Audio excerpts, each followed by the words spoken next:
Evangelio según Juan, capítulo número 19, versículo número 28. Vamos a dar lectura en el nombre de nuestro Señor Jesucristo. Después de esto, sabiendo Jesús que ya todo estaba consumado, dijo, para que la Escritura se cumpliese, tengo sed. Hasta ahí, mis hermanos, vamos a orar.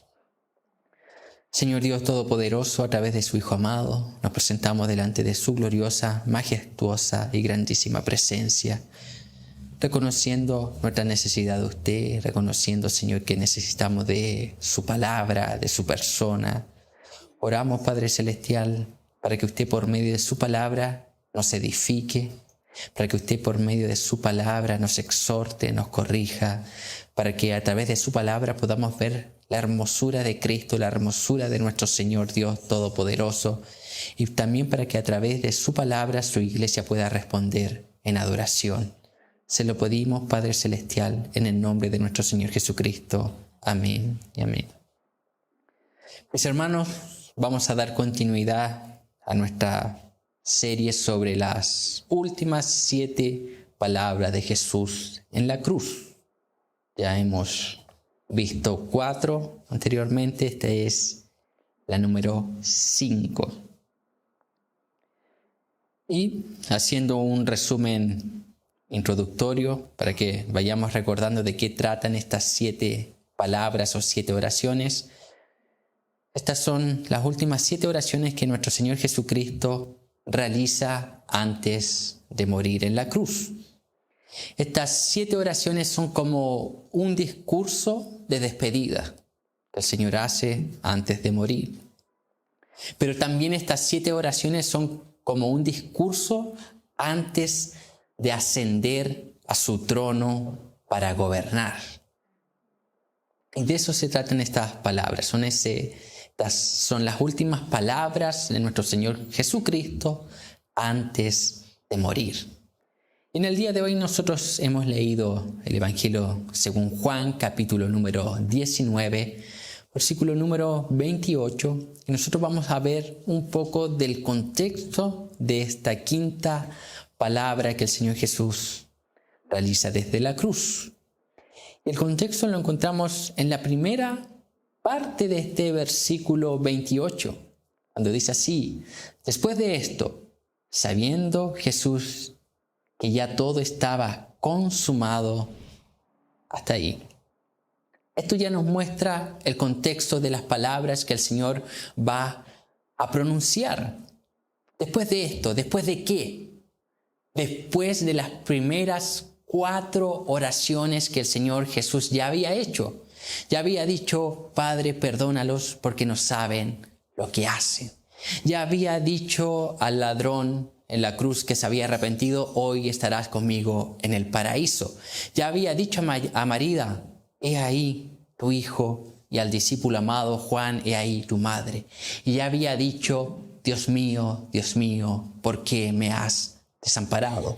Entonces, después de estas 4 oraciones, el Señor Jesús da esta 5ª palabra. Entonces, después de esto, después de las 4 palabras que había anunciado anteriormente, Jesús sabía aquí que la obra en la cruz estaba cumplida. Sabiendo Jesús, dice el texto, que ya todo estaba consumado.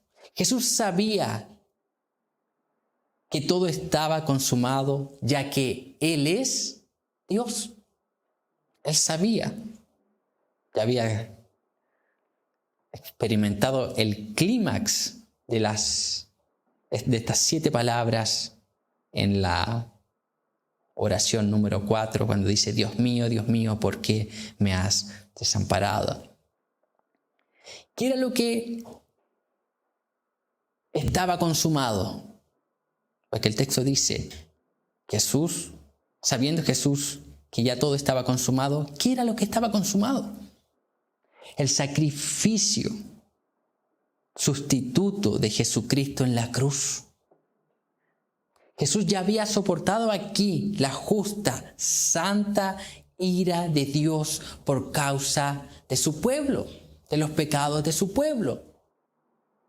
Entonces, eso era lo que ya estaba consumado y había llegado el clímax de todo ese sufrimiento que comienza, nosotros lo veíamos la semana pasada, desde la encarnación de Cristo. Cuando Él viene a este mundo, comienza sus padecimientos, hasta aquel momento que Él dice: Dios mío, ¿por qué me has desamparado? Ese es el clímax del dolor, el clímax de la misión de Cristo. Entonces estaba consumado.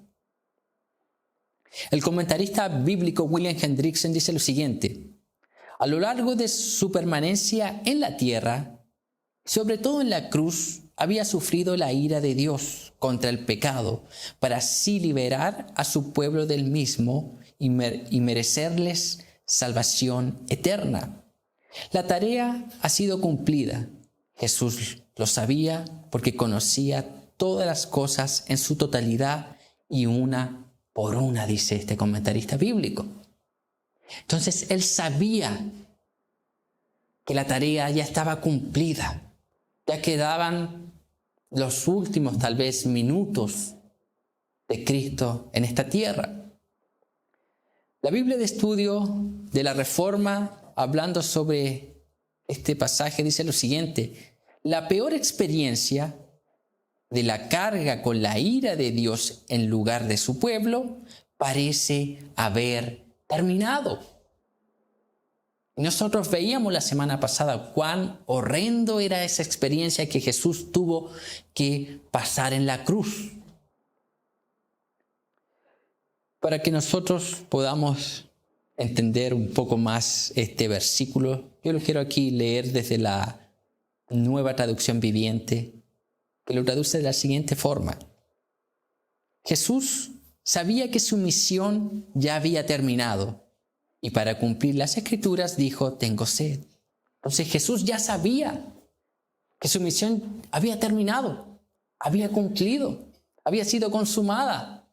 Después, posteriormente, vuelve a citar esa palabra, que es la palabra que citaremos o veremos en la próxima predicación. Entonces Él había cumplido, estaba finalizando la obra de Cristo aquí en la tierra, su sacrificio perfecto. Entonces Él pronuncia esta quinta oración. Y hoy nosotros vamos a ver esta quinta oración. Vamos a continuar nuestra serie de las últimas 7 palabras de Cristo en la cruz y vamos a analizar el significado de esta quinta oración. Y lo primero que nosotros vamos a ver es la intención de Jesús al decir esta palabra. Porque a diferencia de las otras, la intención está en el mismo versículo. Está en el mismo versículo 28. Y vamos a dar lectura una vez más. Después de esto, sabiendo Jesús que ya todo estaba consumado, dijo para que se cumpliese, para que la Escritura se cumpliese. Dijo para que la Escritura se cumpliese. Entonces aquí vemos la intención de Jesús al decir esta palabra. El Señor Jesús dice esta palabra ¿para qué? ¿Por qué Él dice tengo sed? Para que las Escrituras se cumpliesen. ¿Cuáles Escrituras?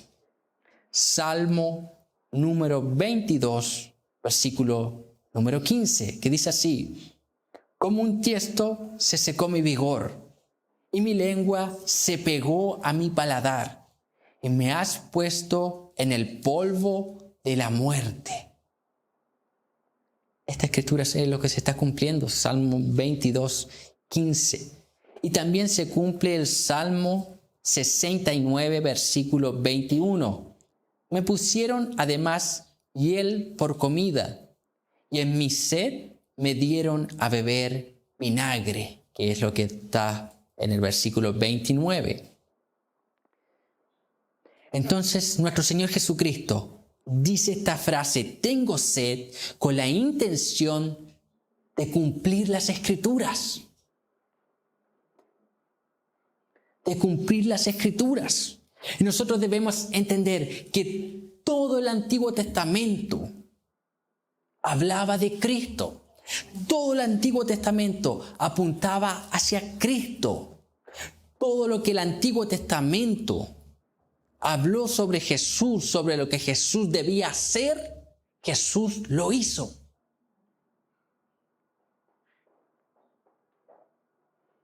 Nuestro Señor Jesucristo cumplió las Escrituras en cada aspecto de su vida. Literalmente.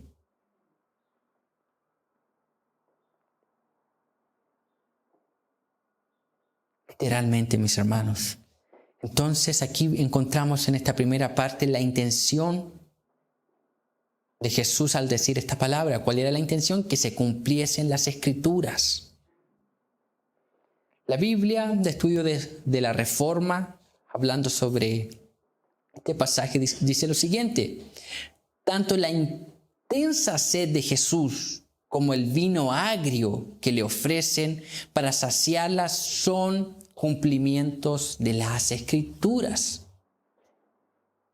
William Hendrickson dice así: lo dijo para que también respecto a esta sed se cumpliera la profecía. En la vida y muerte del Señor se cumplía constantemente la Escritura. Y aquel vino que luego muestra que los soldados le dan del vino que él tenía, era un vino agrio, ácido, amargo, vinagre. No era lo mejor. Y también la intención de que le diesen a beber era para que estuviesen más tiempo vivos y pudiesen sufrir más en la crucifixión.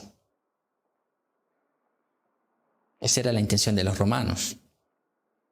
Por lo tanto, nosotros debemos aprender de Jesús, quien en todo momento Él cumplió las Escrituras. De esta misma manera nosotros debemos cumplir las Escrituras en todo tiempo. Cuando miramos la vida de Jesús, en cada aspecto de su vida, cada relato de los evangelios, cada acontecimiento que el Señor Jesús estaba obrando, Él estaba cumpliendo las Escrituras. Y ese es el parámetro también para nosotros, para nuestra vida. Cumplir las Escrituras en cada aspecto de nuestra vida, no solamente en un área, sino que completamente. Eso es lo que el Señor demanda. Y ahora surge la pregunta: ¿cómo nosotros podemos cumplir las Escrituras? Es distinto a Cristo. Cristo cumple las Escrituras para verificar la profecía bíblica. Ahora nosotros, ¿cómo podemos cumplir las Escrituras? Obedeciendo a la palabra de Dios. Obedeciendo. Y el Señor así también lo hizo. En cada aspecto. Usted ve cuando Él se va a bautizar en el río Jordán con Juan el Bautista. Él le dice que era necesario. Juan no quería bautizarlo, pero Él le dice que era necesario para que se cumpliesen las Escrituras. Se somete a la voluntad de su Padre, que había establecido todo.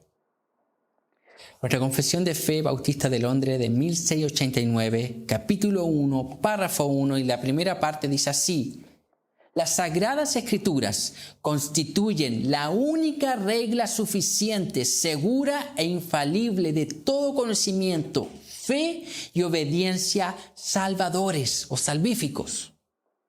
Obediencia. ¿Qué es lo que rige la vida de un cristiano? La Biblia. ¿Qué es lo que rige la vida de un creyente? La Biblia. Entonces, cuando nosotros nos preguntemos cómo debemos actuar en determinada ocasión, en determinado asunto, lo que debe regir nuestras decisiones es la palabra de Dios. ¿Cómo yo debo actuar en mi matrimonio? La Biblia me dice cómo debo actuar. ¿Cómo yo debo actuar como ciudadano? La Biblia me dice cómo debo actuar. Entonces nosotros, con la ayuda del Espíritu Santo, debemos aplicar cada principio bíblico a nuestras vidas. Nosotros cumplimos las Escrituras. Escuche, nosotros cumplimos las Escrituras cuando sometemos nuestra voluntad a la voluntad de Dios, revelada en su palabra. De esa manera nosotros cumplimos las Escrituras. Cuando nosotros nos sometemos a la voluntad de Dios revelada en la palabra, es así que Dios es glorificado. Y a veces nosotros, en el día a día, lamentablemente nos encontramos con personas que dicen que sirven a Dios, que aman a Dios, pero no obedecen a su palabra. Por ende, no están agradando a Dios ni amando a Dios. Entonces, Dios no demanda de nosotros una simple obediencia de labios, sino del corazón, que se somete a la voluntad de Dios, y esa obra interna, esa obediencia interna del corazón se manifiesta exteriormente. Y el Señor Jesús trató también con personas así en su tiempo cuando Él estuvo aquí en la tierra, que decían que amaban a Dios, que decían que servían a Dios, pero no servían. Y eso lo vemos en Lucas capítulo 6, versículo 46. Él dice lo siguiente: ¿por qué me llamáis Señor, Señor, y no hacéis lo que yo digo? ¿Por qué me llamáis Señor, Señor, y no hacéis lo que yo digo? Primera de Juan capítulo 2 dice: el que dice permanecer en Él debe andar como Él anduvo, sometiéndose a la palabra.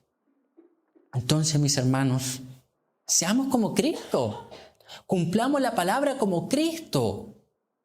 Él ha dejado este libro, la revelación de Dios, nos muestra todo lo que Dios quiso revelar de sí para nosotros, para que ahora nosotros le conozcamos a Él y también le podamos servir a Él, honrando y glorificando su nombre. Entonces, Cristo aquí está cumpliendo las Escrituras. Cada palabra, cada punto, cada coma, Cristo lo cumplió. Era necesario. Él lo cumple. El texto aquí nos muestra eso, que el Señor Jesús dice esta palabra: tengo sed, con la intención de cumplir las Escrituras, en primer lugar. Segundo, Jesús en su necesidad glorifica a Dios. El texto continúa diciendo: tengo sed. En su necesidad Él glorifica a Dios. Y para que nosotros entendamos un poco la necesidad que estaba pasando Jesús, yo quiero aquí nuevamente citar el Salmo 22, versículo número 15, pero nuevamente ahora quiero citarlo desde la Nueva Traducción Viviente, que dice así: mi fuerza se ha secado como el barro cocido, la lengua se me pega al paladar. Me acostaste en el polvo y me diste por muerto. La frase que tanto Reina Valera como la Nueva Traducción Viviente hablan de que la lengua se pega al paladar, cuando usted estudia eso y comienza a ver cuándo ocurre aquel acto en la vida de un ser humano, es cuando está deshidratado. Deshidratado. Imagínense, por lo menos nosotros podemos decir que el Señor Jesús no había bebido nada desde las 9 de la mañana hasta las 3 de la tarde. Y no sabemos el tiempo que estuvo siendo maltratado, encarcelado. No sabemos si bebió algo o no. No sabemos, lo más probable es que no. Debido a la golpiza, debido a todo el padecimiento. Imagínense, él ya estaba deshidratado. Aquí el salmista nos habla de eso, de la lengua pegada al paladar, simbolizando la deshidratación. Y esto mismo era lo que estaba ocurriendo con Cristo. Deshidratado. El cuerpo humano por lo menos se compone de entre un 50 a un 70% de agua. Y cuando ocurre esto, no es solamente la lengua que está seca, sino que todo el cuerpo está deshidratado. Todo el cuerpo está deshidratado. Entonces, ¿qué vemos aquí cuando el Señor Jesús dice, tengo sed? El texto nos muestra que Jesús es completamente hombre. Él es completamente Dios, pero Él también es completamente hombre, mostrando aquí una necesidad. Él es completamente hombre ya que tiene una carencia, una necesidad fisiológica. ¿Cuál es? Beber. Beber. Él tenía sed. Y cuando nosotros veíamos todas las otras palabras, por ejemplo, cuando hablábamos de que la otra oración, cuando él le dice a María, he ahí tu hijo, y a Juan le dice, he ahí tu madre. Veíamos cómo el Señor Jesús tenía compasión por las personas. Veíamos cuando intercede ante Dios por los soldados romanos que se estaban burlando de Él.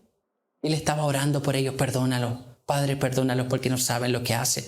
Al ladrón que en primera instancia estaba injuriando, blasfemando juntamente y eran ambos ladrones. Pero luego ocurrió algo en uno de ellos. Hubo una transformación. Y a ese ladrón, cuando le pide que se recuerde de él, cuando venga en su reino, él le dice, hoy estarás conmigo en el paraíso. Entonces vemos aún en la cruz el Señor Jesucristo tenía compasión, estaba preocupado de los demás. Ahora, ¿cuál es la diferencia de esta palabra? Cuando dice, tengo sed, ahora está preocupado de sí. Recién en la quinta palabra el Señor se preocupa de su necesidad. Todo el resto anterior estaba preocupado de los demás. Jesús recién se preocupa de sí mismo, pero aún en esa necesidad, Él glorifica a Dios Padre, ya que la intención con la cual Él expresa esa necesidad fisiológica es cumplir las Escrituras. Y eso es extraordinario. Aún en la necesidad que Cristo tenía, Él estaba preocupado de glorificar a su Padre Celestial. William Hendrickson dice lo siguiente, fijándose ahora en su propia necesidad, dijo, tengo sed. Pero aún en esa necesidad que él tenía, esa necesidad que Cristo estaba padeciendo en aquel momento de la cruz, Él la direcciona para cumplir las Escrituras y para glorificar a su Padre. Y nosotros vemos en Juan capítulo 4, versículo 34, Jesús les dijo, mi comida es que haga la voluntad del que me envió y que acabe su obra. Cuando sus discípulos le preguntaban por qué hablaba con la samaritana y ellos habían ido a buscar algo de comer, habían traído y le preguntan y le ofrecen, pero el Señor Jesús responde que su comida era hacer la voluntad de su Padre y acabarla con ella. Aquí estaba acabándola. Aquí estaba haciéndola. Esa era su comida, esa era su bebida, hacer la voluntad de su Padre. Él vivía para eso. Él vino para eso. Entonces, aún en esa necesidad, Cristo seguía glorificando a su Padre. Aún en esa necesidad, Él seguía haciendo la voluntad de su Padre. Y alguien que entendió eso fue el apóstol Pablo. Y él lo dice en Filipenses capítulo 4, versículos del 11 al 13. Dice lo siguiente, no lo digo porque tenga escasez, pues he aprendido a contentarme cualquiera que sea mi situación. Sé vivir humildemente y sé tener abundancia. En todo y por todo estoy enseñado, así para estar saciado como para tener hambre, así para tener abundancia como para padecer necesidad. Todo lo puedo en Cristo que me fortalece. El apóstol Pablo entendió que él debía glorificar a Dios incluso en sus necesidades, al igual como Cristo lo había hecho. Pablo está diciendo, si yo tengo abundancia, no me regocijo en la abundancia en sí, no coloco la mirada en la abundancia, yo la coloco en Cristo.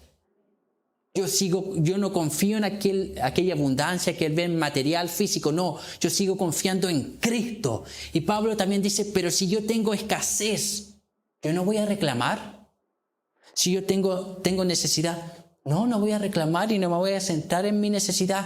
Yo me voy a seguir centrando en Cristo y voy a seguir glorificando en Cristo. Entonces él está diciendo, voy a glorificar a Cristo tanto en la abundancia y en la escasez. ¿Por qué? Porque todo lo puedo en Él que me fortalece, porque es Cristo la razón de mi vida, es Cristo la motivación de mi servicio a Dios, es Cristo la motivación por la cual yo estoy aquí, dice Pablo, sirviendo.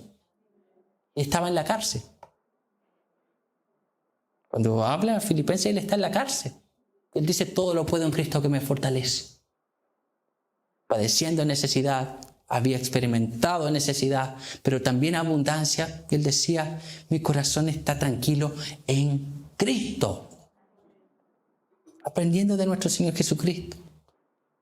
Cuando dice, tengo sed, lo dice para cumplir las Escrituras, para glorificar a su Padre, para hacer la voluntad de su Padre que está en los cielos. Ahora nosotros, mis hermanos, glorificamos a Dios en nuestras necesidades.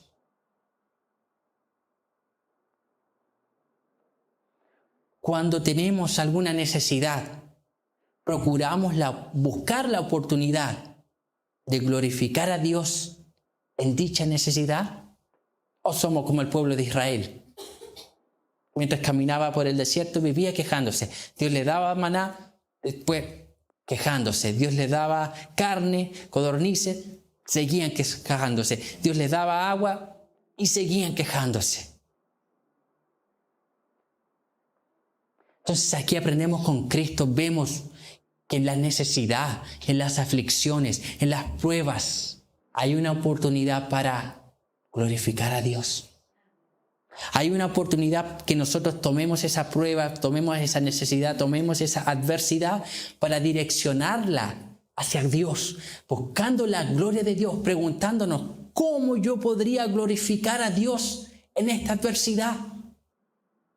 ¿Cómo que yo puedo padecerme más con Cristo en esta necesidad? ¿Cómo yo puedo asemejarme más con Cristo en esta prueba? Entonces, nuestra manera, nuestra perspectiva de ver la vida cambia.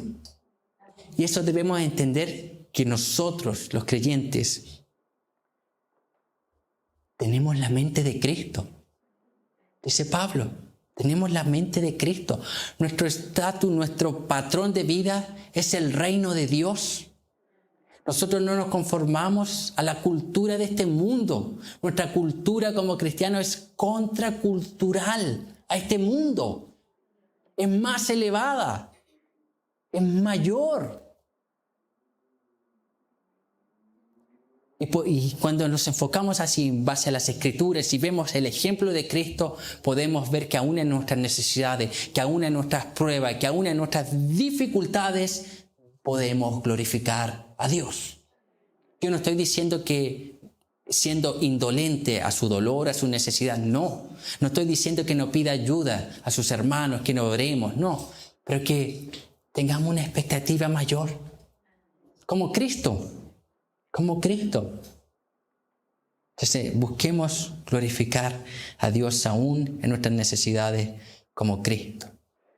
El Señor Jesús, en tercer lugar, cuando dice, tengo sed, aquí vemos el amor sacrificial de Jesús.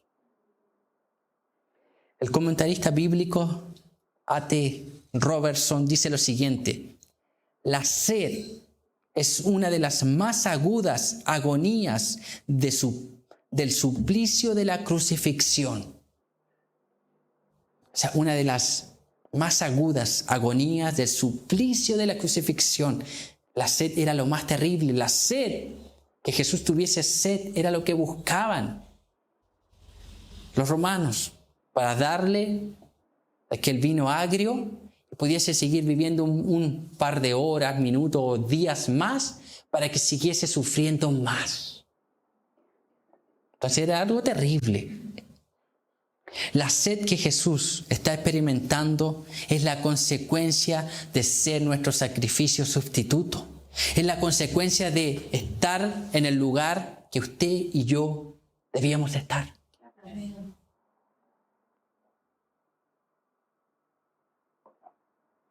Jesús, cuando soporta esta sed, cuando dice esta palabra, tengo sed, esta palabra es pronunciada después del clímax que había experimentado en la palabra anterior. Dios mío, ¿por qué me ha desamparado? Después de haber experimentado la justa y santa ira de Dios, Él dice, tengo sed. Jesús, al decir, tengo sed, está mostrando la esencia del sacrificio que Él estaba ejecutando. ¿Cuál era? Amor. Amor. ¿Por qué? Porque éramos nosotros los que deberíamos estar ahí delante del Padre soportando la ira de Dios Todopoderoso y decir, tengo sed. Éramos nosotros los que teníamos que padecer esa sed. Éramos nosotros los que teníamos que estar ahí padeciendo. Entonces vemos la esencia del sacrificio de Cristo, el amor. William Hendrickson dice lo siguiente: lo que se enfatiza es el amor infinito del Señor, revelado en el hecho de estar dispuesto a una sed abrasadora, para que pudiera ser para su pueblo fuente eterna de agua viva.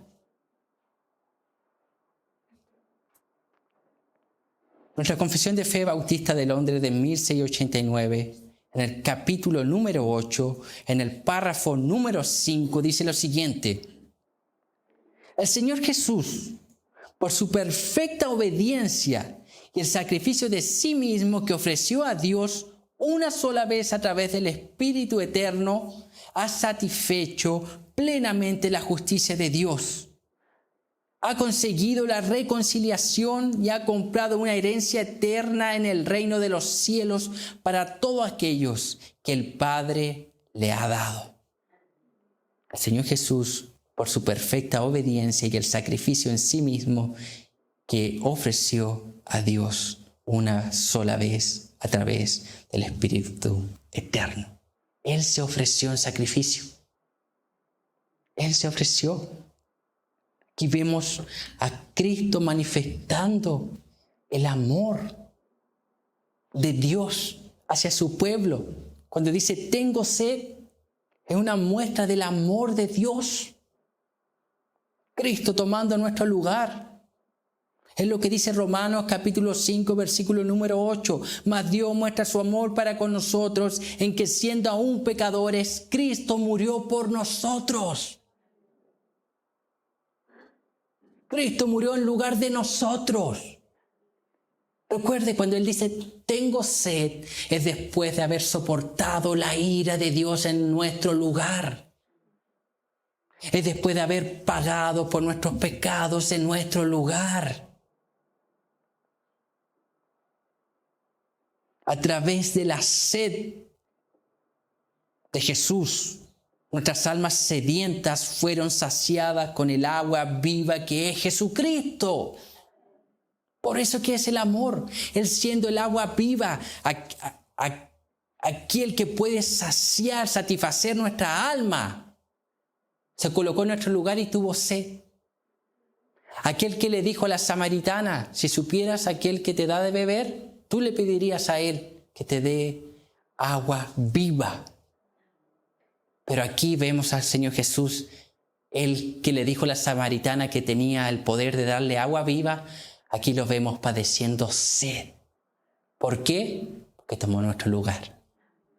Para que ahora usted, yo, podamos beber de esa agua viva, que es Jesucristo mismo.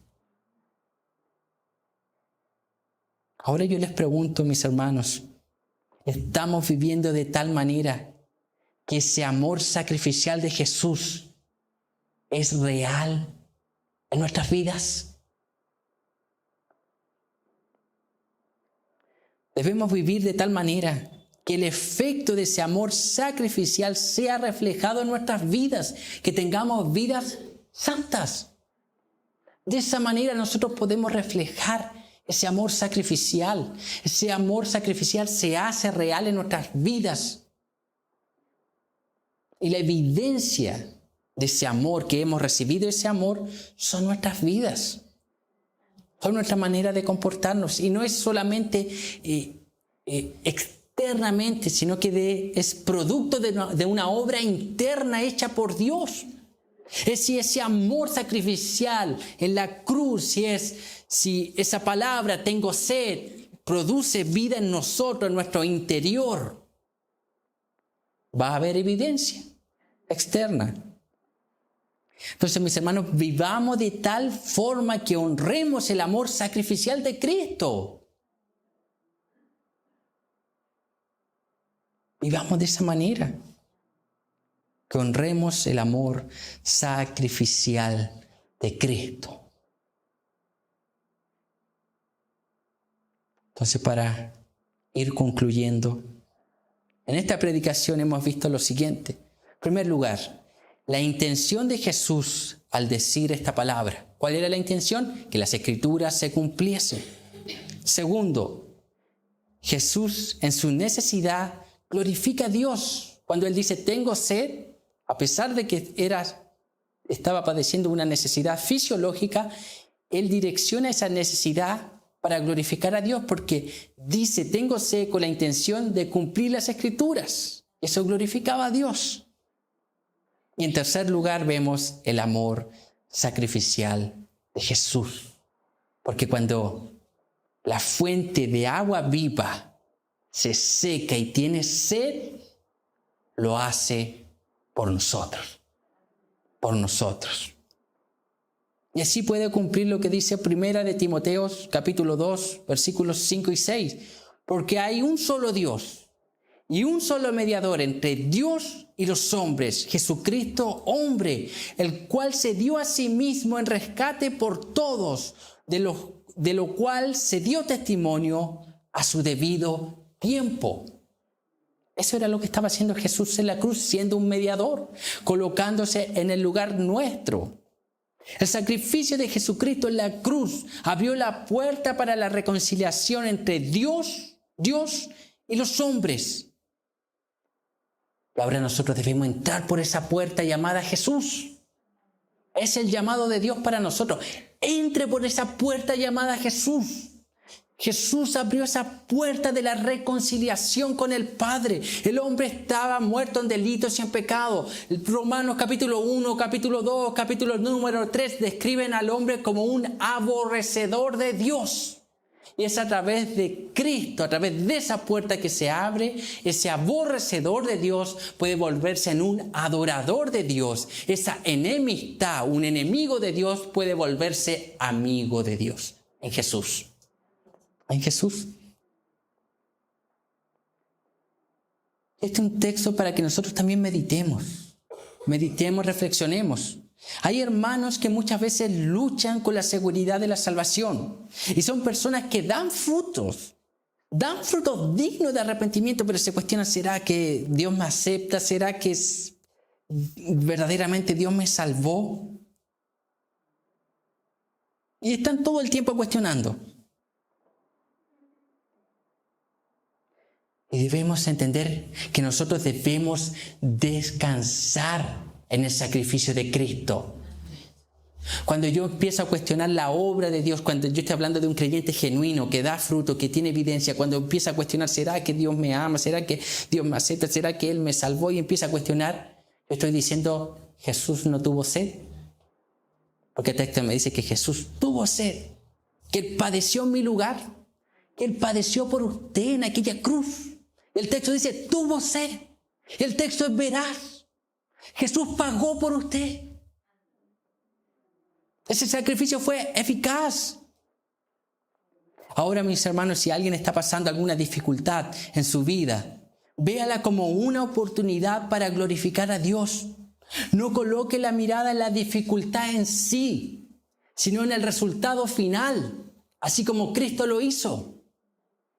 El Señor Jesucristo no tenía su mirada puesta en los clavos, en la sangre, en las coronas de espinas. No tenía su mirada puesta en la sed que él estaba experimentando. Él tenía su mirada puesta más adelante, en el resultado de ese sacrificio, en la eficacia de ese sacrificio. Jesús, cuando dijo, tengo sed, estaba centrado en que se cumpliesen las Escrituras y que así Dios Padre fuese glorificado. Estaba centrado en hacer la voluntad de su Padre, que su Padre fuese glorificado a través del cumplimiento de las Escrituras. Jesús tenía la mirada en el plan de la redención, aquel plan que se había ejecutado entre las tres personas de la Trinidad en la eternidad pasada y que ahora era una realidad y que ahora nosotros podemos ver ese plan explícitamente en Juan 3:16, porque de tal manera amó Dios al mundo que ha dado a su Hijo unigénito para que todo aquel que en Él cree no se pierda, mas tenga vida eterna. Pero para tener vida eterna, Cristo tuvo que padecer sed. Es extraordinario. Jesús pagó para que nosotros tengamos vida eterna. Jesús cumplió aquel plan que estaba determinado en la eternidad pasada. Él cumplió cada punto, cada tilde, cada palabra, cada profecía, cada palabra provenida de la boca de Dios. Jesús la cumplió. ¿Para qué? Para que ahora este hombre muerto en delito y en pecado pueda resucitar en Cristo, creyendo en el sacrificio de Cristo, arrepintiéndose de su pecado, abandonando su vana manera de vivir y ahora viviendo una vida conforme a la voluntad de Dios, haciendo lo que Cristo hacía, comía y bebía para agradar a su Padre Celestial. A eso apunta aquí el Señor. Tengo sed. La fuente de agua viva por un tiempo se secó, pero se secó para pagar en nuestro lugar. Y luego de 3 días, aquella fuente de agua viva volvió a resurgir desde la muerte, volvió a brotar agua viva, volvió a la vida. El Señor Jesucristo resucitó. El Señor Jesucristo resucitó. No terminó todo ahí en la cruz. Al tercer día Él resucitó de entre los muertos. ¿Para qué? Para confirmar todo el sacrificio que había hecho, para confirmar todo aquel sacrificio que había ejecutado. ¿Por qué? Porque así como en el Antiguo Testamento, cuando sacrificaban animales para expiar los pecados, el humo de aquel animal ascendía a los cielos. Y cuando ascendía a los cielos, ascendía con un olor grato. Y ese era un sacrificio aceptable. Pero si no había humo, o si ese humo no era aceptado por el Padre, era de un olor hediondo. Eso simboliza la resurrección de Cristo. Así como los sacrificios en el Antiguo Testamento humeaban y ascendían a la presencia de Dios y Dios los aceptaba, Dios Padre juntamente con el Hijo y el Espíritu Santo resucitan a Jesús de los muertos y Él asciende al trono de Dios a sentarse a la diestra del Padre para gobernar. Y eso simbolizaba que el sacrificio de Cristo había sido aceptado por el Padre. Y ahí se cumple el Salmo número 24, cuando pregunta a los ángeles, ¿quién es este que viene aquí ascendiendo? ¿Quién es este? Y otros ángeles preguntan, es el Rey de la Gloria. Él es el Rey de la Gloria, Jehová de los ejércitos. Había ascendido. El Señor Jesucristo había ascendido para sentarse a la diestra de Dios Padre. Él, el Padre, había aceptado el sacrificio de Cristo. Ahora nosotros, ¿qué debemos hacer? Creer y arrepentirnos de nuestros pecados para poder disfrutar de los beneficios del Evangelio. Amén, mis hermanos. Les voy a invitar que inclinemos nuestra cabeza y oremos. Oremos al Señor.